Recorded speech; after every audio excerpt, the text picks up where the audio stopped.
रितेश देशमुख दिग्दर्शित राजा शिवाजी हा चित्रपट 1 मेला सर्वत्र प्रदर्शित होतोय। या चित्रपटाचा ट्रेलर लॉन्च नुकताच पार पडलाय। यावेळी या चित्रपटातील अनेक मान्यवर मंडळी देखील उपस्थित होती। यावेळी महेश मांजरेकर आणि जितेंद्र जोशी या चित्रपटाविषयी व्यक्त झाले। जितेंद्र जोशी आणि महेश मांजरेकर काय म्हणाले हे सविस्तर पाहूया।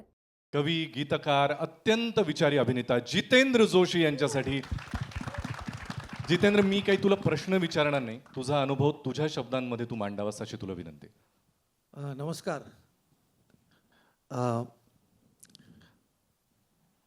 अंगावरचा शहारा कधीच खोटं बोलत नाही, कारण शहारा कधीच पैसा देऊन येत नाही.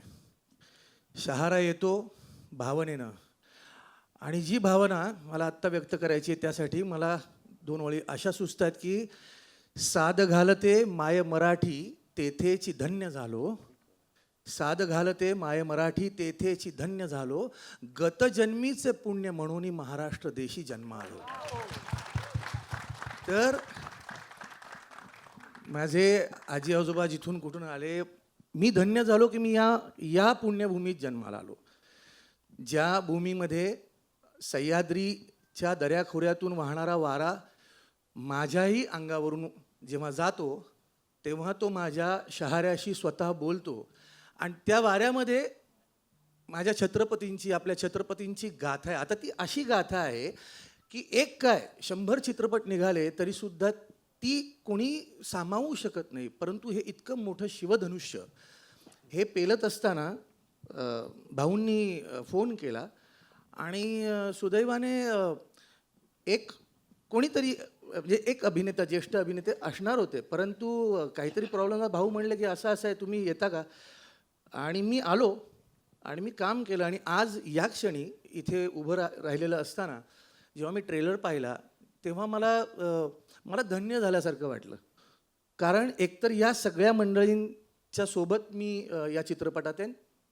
त्या व्यतिरिक्त आपण म्हणू ना की जिथे पृथ्वी स्वतः थाळ बनून उभी आहे आणि सूर्यचंद्र त्या तेजाची आरती गात आहेत, त्या आरतीतलं एक छोटंसं फूल, एक छोटंसं, शेवटी त्याचं निर्माल्य झालं तरी ते माझ्या देवाच्या चरणी, ते माझ्या राजाच्या चरणी जर अर्पण करता आलं तर किती सुंदर गोष्ट आहे. या कारकीर्द नट असणं आणि अभिनेता असणं हे सगळं एकीकडे, आणि अशा चित्रपटाचा, राजाच्या, आपल्या छत्रपतींचा इतिहास सांगताना त्याचा एक छोटासा भाग होणं हे अत्यंत महत्त्वाचं आहे. आणि ते भाग्य माझ्या नशिबी आलं. यासाठी मी रोहन मापुसकर याचे कास्टिंग डिरेक्टर, याचे लेखक प्राजक्त देशमुख, ज्यांचे शब्द मी बोललो आहे, आणि रितेश भाऊ आणि जनिलिया वहिनी, मी तुमचे आभार व्यक्त करतो की मला तुम्ही निवडलं यासाठी.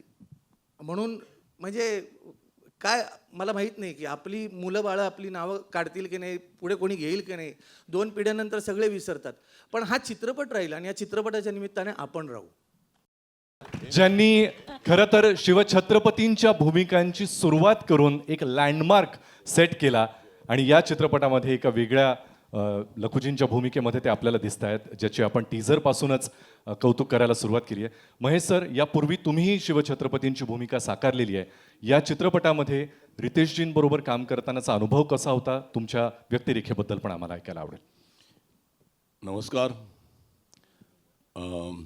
यांना त्यांनी कास्ट केल्यावर सगळ्यांनी एका मिनिटात हो म्हटलं. मी काय नाही म्हणण्याची माहिती ताकद होती.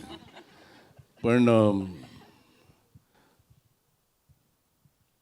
एक थरं जेंटलमॅन कोणी मला एक्झाम्पल द्यायचे असेल, कोणी जगात, मी रितेशजींचं देतो. मी कायम सगळ्यांना म्हणतो की तो कोणी एवढा माणूस आहे अहोशिवाय बोलत नाही, तर त्याला नाही म्हणण्याचा प्रश्नच येत नव्हता. मी छत्रपती शिवाजी महाराजांची भूमिका केली होती, पण आय थिंक छत्रपती शिवाजी महाराजांवर एक डेडिकेटेड सिनेमा होणं खूप गरजेचं होतं. आणि ज्यावेळेला मी रितेश हे ड्रीम खूप वर्ष घेऊन जगत होता आणि त्याचं पॅशन खूपच होतं, आणि त्याच्या स्वप्नाचा एक भाग होणं हे माझं भाग्य समजतो मी. आणि आज ज्यावेळेला मी बघितलं ट्रेलर तर म्हटलं की tomorrow I can say it with pride I am part of this cinema. आणि आउटस्टँडिंग ॲज अ डिरेक्टर म्हणून तो जेंटलमॅन आहे. तो माझ्यात आणि त्याच्यात म्हणजे वाटतं जमीन आसमानाचा फरक असेल, हे इथे काम करणाऱ्या लोकांना माहिती असेल. पण ही इज अ थर gentleman and a wonderful director आणि मला खरंच खूप मजा आली. आणि आज ट्रेलर बघून Jyoti, a special thanks to you for backing such a project, for backing such a big dream. आणि thank you for having me here. Thank you. Sir, तुम्ही कायम मराठी चित्रपटांबद्दलच्या ज्या चर्चा होतात त्याबद्दल अशा भव्यतेचा चित्रपट बनला पाहिजे, त्यासाठीच्या अडचणी, अशा अनेक गोष्टींवर कायमच तुमची मतं व्यक्त करता आणि फार परखडपणे व्यक्त करता. ही भव्यता बघून मराठी प्रेक्षकांना काय सांगा? नाही, मला आज खूप होपफुल वाटतं की हा सिनेमा बघून there will be people ready to back Marathi cinema. आणि माझं म्हणणं तेच आहे की आपला सब्जेक्ट कुठे आपण कमी पडत नाही मराठीला. What we lack is someone with a belief. आणि ते बिलीफ लोकांना रितेशने आणि ज्योतिजींनी दिलं आहे, ह्याचा मला आनंद आहे. आणि हा ट्रेलर बघून तर माझं नक्कीच मत आहे की हा सिनेमा छप्पर तोड कमाई करणार आहे. क्या बात आहे. तुमच्या तोंडात दही साखर सर. Thank you so much. दही, साखर, गूळ सगळंच टाकतो मग काय.